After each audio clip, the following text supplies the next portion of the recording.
আসসালামু আলাইকুম এভরিওয়ান। দীর্ঘ ১ মাস পর, নির্দিষ্ট করে বললে দীর্ঘ ৩৫ দিন পর আবারও ইউটিউবে আপনাদের সামনে হাজির হয়েছি। সবশেষ ভিডিওটা আমি আপলোড দিয়েছিলাম গত ২৫শে ফেব্রুয়ারি, একটা বিপিএল নিয়ে, নারী বিপিএল নিয়ে ভিডিও ছিল। তারপর আর আমাকে আপনারা দেখতে পাননি। দীর্ঘ ৩৫ দিন পর আজ ২রা এপ্রিল আপনাদের সামনে হাজির হয়েছি। এখন থেকে নিয়মিত ভিডিও দেওয়ার চেষ্টা করব ইনশাআল্লাহ। এই ৩৫ দিনে বা এই দীর্ঘ ১ মাসের যে সময়কাল যেখানে আমি ছিলাম না, এখানে অনেক কিছু ঘটে গেছে। মাঝখানে বিশ্বকাপ অনুষ্ঠিত হয়েছে। যদিও আমি যখন ভিডিও করতাম তখন বিশ্বকাপ চলমান ছিল। মাঝে পাকিস্তানের বিপক্ষে বাংলাদেশের ৩ ম্যাচের সিরিজ শেষ হয়েছে, যেখানে বাংলাদেশ ২-১ জয়লাভ করেছে। এছাড়া বর্তমানে সামনে আরো অনেক কিছু তো ঘটবেই, কারণ ক্রিকেট যেহেতু সারা বছরব্যাপী চলমান থাকে। যেকোনো পরিস্থিতিতে, অনাকাঙ্ক্ষিত পরিস্থিতি ছাড়া, করোনার বিষয় রিলেটেড যখন ছিল তখনই ক্রিকেট বন্ধ ছিল। এছাড়া বিশ্ব ক্রিকেট কখনোই বন্ধ ছিল না বা কোনো কারণে বন্ধ রাখার প্রয়োজন পড়েনি। এখন যদি সামনের দিকের কথা বলি, বর্তমানে আমরা সকলেই জানি আগামী ১৭ এপ্রিল থেকে আগামী ২রা মে ৩ ম্যাচের ওয়ানডে এবং ৩ ম্যাচের টি-টোয়েন্টি সিরিজ অনুষ্ঠিত হবে বাংলাদেশের নিউজিল্যান্ডের বিপক্ষে, যে ম্যাচগুলো ঢাকা এবং চট্টগ্রামে অনুষ্ঠিত হবে। যেখানে ১৭-২০ এপ্রিল দুটি ওয়ানডে ম্যাচ অনুষ্ঠিত হবে ঢাকার মিরপুরে, এবং ২৩ এপ্রিল চট্টগ্রামের শহীদ মতিউর রহমান, বীরশ্রেষ্ঠ শহীদ মতিউর রহমান স্টেডিয়ামে অনুষ্ঠিত হবে তৃতীয় ওয়ানডে ম্যাচটি ২৩ এপ্রিল। তারপর ২৭, ২৯ এপ্রিল এবং ২ মে অনুষ্ঠিত হবে ৩ ম্যাচের টি-টোয়েন্টি সিরিজ, যেখানে প্রথম দুইটি টি-টোয়েন্টি অনুষ্ঠিত হবে চট্টগ্রামের বীরশ্রেষ্ঠ মতিউর রহমান স্টেডিয়ামে, এবং শেষ টি-টোয়েন্টি ম্যাচটি অনুষ্ঠিত হবে আগামী ২ মে মিরপুর, ঢাকায়। এখন এই ৩ ম্যাচের ওয়ানডে এবং ৩ ম্যাচের টি-টোয়েন্টি সিরিজকে সামনে রেখে এ মাসের দ্বিতীয় সপ্তাহেই বাংলাদেশে পা রাখবে নিউজিল্যান্ড জাতীয় ক্রিকেট দল। অলরেডি তারা গত সোমবার, গত ৩০ মার্চ তারা তাদের ওয়ানডে এবং টি-টোয়েন্টি স্কোয়াড ঘোষণা করেছে, যেখানে তাদের দলের ন্যাশনালের যেই বড় ক্রিকেটার গুলো রয়েছে তাদেরকে ছাড়াই তারা দল ঘোষণা করেছে। আপনারা যারা স্কোয়াডটা দেখেছেন তারা খেয়াল করলে দেখতে পারবেন যে অনেক তারকা ক্রিকেটার তাদের দলে নেই, এমনটা অনেক আগেই ধারণা করে গিয়েছিল। কারণ আইপিএল এবং পিএসএল এ নিউজিল্যান্ডের হিউজ পরিমাণ ক্রিকেটারদের অংশগ্রহণ থাকাতে কিন্তু তারা তাদের বলতে গেলে সি টিমটা কি তারা পাঠাচ্ছে এক দুজন পরিচিত মুখকে রেখে। যদিও তারা তাদের সি টিমকে পাঠাক না কেন, বাংলাদেশ যেই নতুন নির্বাচক প্যানেল তারা বাংলাদেশের সেরা টিমকে নামাবে নিউজিল্যান্ডের বিপক্ষে। যদিও এখন পর্যন্ত নিউজিল্যান্ডের বিপক্ষে বাংলাদেশের ওয়ানডে এবং টি-টোয়েন্টি স্কোয়াড ঘোষণা করা হয়নি। সবশেষ গত ২৩ মার্চ, গত মাসের ২৩ তারিখ জাতীয় নতুন নির্বাচক প্যানেল, ৪ সদস্যের নির্বাচক প্যানেল ঘোষণা করেছে বাংলাদেশ ক্রিকেট বোর্ড বিসিবি, যেখানে হাবিবুল বাশার সুমনকে প্রধান নির্বাচক এবং ৩ জন সহকারী নির্বাচক হিসেবে হাসিবুল হোসেন শান্ত, নাদিফ চৌধুরী এবং নাঈম ইসলামকে তারা সংযোগ করেছে। এর মধ্যে হাবিবুল বাশার সুমন এর আগেও বাংলাদেশের জাতীয় নির্বাচকদের মধ্যে সহকারী নির্বাচক হিসেবে দায়িত্ব পালন করেছে মির্জাদুল আবেদিন নান্নুর আন্ডারে।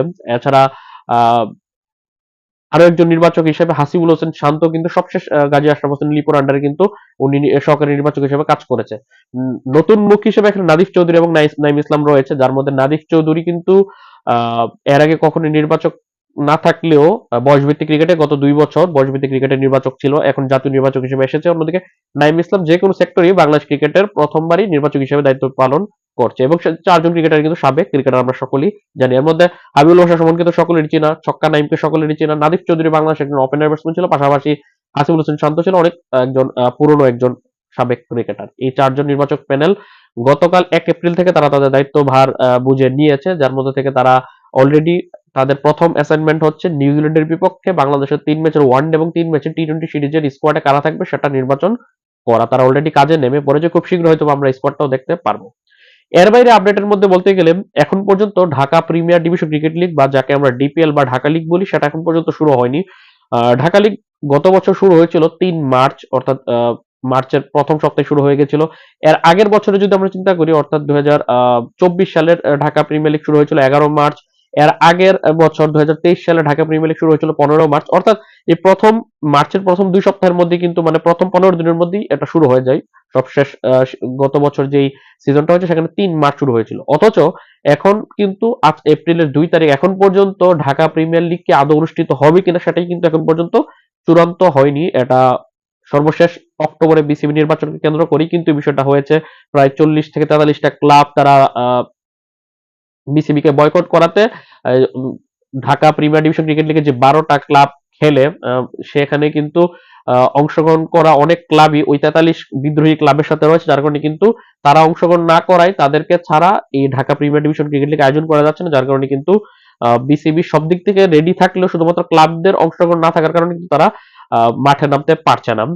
আগামী শনিবার বিসিবির নতুন বোর্ড সভা অনুষ্ঠিত হবে এবং বোর্ড সভাতে উপস্থিত থাকবে বিসিবি সভাপতি আমিনুল ইসলাম বুলবুল। মাঝে কিন্তু উনি বাংলাদেশ জাতীয় নির্বাচন, তারপর ঈদ সবকিছু মিলে কিন্তু উনি দেশের বাইরে ছিলেন, অস্ট্রেলিয়াতে তার পরিবারের সাথে, এখন বাংলাদেশে ফিরেছে এবং ফেরার পর তার প্রথম বোর্ড সভা অনুষ্ঠিত হবে আগামী শনিবার। সেখানে কিছু সিদ্ধান্ত গৃহীত হবে যে ঢাকা প্রিমিয়ার লিগ হবে কি হবে না। এর বাইরে নিউজিল্যান্ডের বিপক্ষে বাংলাদেশের সিরিজটি কারা প্রোডাকশন করবে সেটা নিয়েও কিন্তু এখন পর্যন্ত দ্বিধাদ্বন্দ্ব রয়েছে, কারণ আমরা সকলেই জানি যে সবশেষ ছেলেদের যে বিপিএলটা ছিল সেই বিপিএল এ কিন্তু টিপিটি তারা গ্লোবাল তারা কিন্তু সেটাকে প্রোডাকশন করেছিল, অর্থাৎ রিয়েল ইম্প্যাক্টের বাইরে প্রায় অনেক দিন পর, অনেক বছর পর কিন্তু রিয়েল ইম্প্যাক্ট ভারতীয় প্রতিষ্ঠানের বাইরে গিয়ে টিপিটি গ্লোবালকে নিয়ে কিন্তু বিসিবি কাজ করেছিল, তাদেরকে প্রোডাকশনের দায়িত্ব দিয়েছিল এবং তারা কিন্তু একটা ভালো একটা যুগান্তকারী কিছু পদক্ষেপ নিয়ে বাংলাদেশের বিপিএলটাকে ভালোভাবে উপস্থাপন করাতে কিন্তু তারা চেষ্টা করেছে। বিপিএল এর পর গত পাকিস্তান সিরিজও কিন্তু টিপিটি গ্লোবাল থাকার কথা ছিল, কিন্তু এই মাঝে এই বর্তমান যে যুদ্ধ পরিস্থিতির কারণে হয়তোবা টিপিটি গ্লোবাল করতে পারেনি। তবে দেশীয় প্রতিষ্ঠান ইমাগো স্পোর্টস এবং ন্যাপ নামে একটি প্রতিষ্ঠান রয়েছে বিদেশি একটি জনপ্রিয় ইকুইপমেন্ট প্রতিষ্ঠান, তারা কিন্তু যৌথভাবে এই সিরিজটা বাংলাদেশ পাকিস্তান হোম সিরিজটা কিন্তু তারা আয়োজন করেছিল। এখন আসন্ন বাংলাদেশ নিউজিল্যান্ড মধ্যকার যে সিরিজটা, সেই সিরিজের জন্য কিন্তু বিসিবি দরপত্র আহ্বান করেছে, কারা প্রোডাকশন করতে চায়। অলরেডি দুইটা আবেদন করেছে, একটা আমাদের পুরনো যেই সতীর্থ অর্থাৎ রিয়েল ইম্প্যাক্ট ভারতীয় প্রতিষ্ঠান তারা আবেদন করেছে, পাশাপাশি টিপিটি গ্লোবাল দেশীয় প্রতিষ্ঠান ইমাগো স্পোর্টস এর সাথে মিলে কিন্তু তারা আবেদন করেছে। এখন দেখার বিষয় কাদেরকে দায়িত্বটা দেওয়া হয়। যদিও সবশেষ পাকিস্তান সিরিজের প্রোডাকশন কস্টে কিন্তু বিসিবির 1 কোটি টাকা কিন্তু সেভ হয়েছিল, পাশাপাশি ভালো মানের প্রোডাকশন কিন্তু হয়েছিল।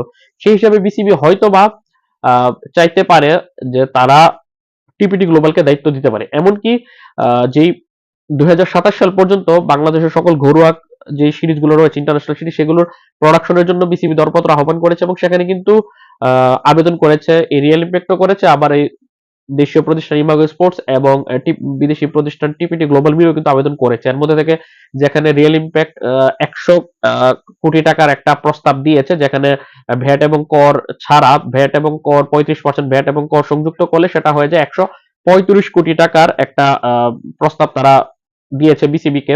অন্যদিকে ভ্যাট এবং কর সংযুক্ত করে 120 কোটি টাকার প্রস্তাব দিয়েছে দেশীয় প্রতিষ্ঠান ইমাগো স্পোর্টস এবং বিদেশি প্রতিষ্ঠান টিপিটি গ্লোবাল, যারা বিপিএল আয়োজন করেছিল তারা যৌথভাবে 120 কোটি টাকার একটা প্রস্তাব দিয়েছে। এখন এই দুটি প্রস্তাবকে সংযুক্ত করলে 15 কোটি টাকা সেভ হয়ে যায় বিসিবির। পাশাপাশি যদি তারা টিপিটি গ্লোবাল এবং ইমাগো স্পোর্টস কে দেয়, পাশাপাশি তারা কিন্তু একটা বেটার ইকুইপমেন্টের মাধ্যমে ভালো টাকা সেভ করার পরও কিন্তু তারা রিয়েল ইম্প্যাক্ট থেকে কিন্তু ভালো প্রোডাকশন কোয়ালিটি কিন্তু পাবে। সেই হিসেবে হয়তো শেষ পর্যন্ত টিপিটি গ্লোবাল এবং ইমাগো স্পোর্টসই সেই 2027 সাল পর্যন্ত বিসিবির সকল হোম সিরিজগুলো প্রোডাকশনের দায়িত্ব পেতে পারে। অন্যদিকে আসন্ন নিউজিল্যান্ড সিরিজের প্রোডাকশনের দায়িত্ব হয়তোবা তারাই পেতে যাচ্ছেন। এর বাইরে বাংলাদেশি মোট 6 জন ক্রিকেটার বর্তমানে পাকিস্তান সুপার লিগ পিএসএল এ খেলছে।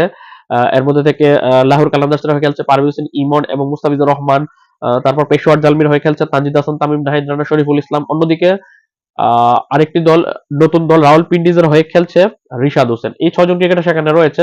আসন্ন নিউজিল্যান্ড সিরিজটা আগালে কিছু ক্রিকেটার সেখান থেকে চলে আসবে এবং কিছু অধিকাংশ ক্রিকেটারই নিউজিল্যান্ড সিরিজে অংশগ্রহণ করতে চলে আসবে। আর 1-2 জন ক্রিকেটার খুব সম্ভবত রয়েছে যারা পুরো পিএসএল শেষ করে তারপর আসবে, যারা নিউজিল্যান্ড সিরিজে খেলবে না। এখন দেখার বিষয় শেষ পর্যন্ত এই টিপিটি গ্লোবাল এবং ইমাগো স্পোর্টসই নিউজিল্যান্ড সিরিজ এবং 2027 পর্যন্ত দায়িত্ব পায়, নাকি রিয়েল ইম্প্যাক্ট আবার ঘুরে ফিরে আসে। যদিও বিসিবির একাধিক সূত্র বলছে যে তারা টিপিটি গ্লোবালকে দায়িত্ব দিতে তারা আগ্রহী। অন্যদিকে আগামী শনিবারের বোর্ড সভাতেই সিদ্ধান্ত গ্রহণ করা হবে যে আদৌ এবছরে Dhaka premier division cricket league বা ডিপিএল বা ঢাকা লিগ আয়োজিত হবে কিনা। তো এই ছিল সবশেষ আপডেট। আশা করি এখন থেকে নিয়মিত আপনারা আমার ভিডিও দেখবেন। তাই যারা এখন পর্যন্ত চ্যানেলটি সাবস্ক্রাইব করেননি তারা সাবস্ক্রাইব করে রাখবেন। পাশাপাশি ভিডিওতে অবশ্যই একটা লাইক দিয়ে রাখবেন। সেক্ষেত্রে আপনি যদি সাবস্ক্রাইব নাও করেন অনেক সময় আপনার কাছে ভিডিও নোটিফিকেশন চলে যাবে। তাই আশা করব আপনারা লাইক করবেন, পাশাপাশি ভিডিও রিলেটেড কমেন্ট করবেন, পাশাপাশি আপনারা পরবর্তীতে কি ভিডিও দেখতে চান সেটা কমেন্ট করবেন, পাশাপাশি ভিডিওটি সাবস্ক্রাইব করবেন এবং শেয়ার করতে ভুলবেন না। আল্লাহ হাফেজ।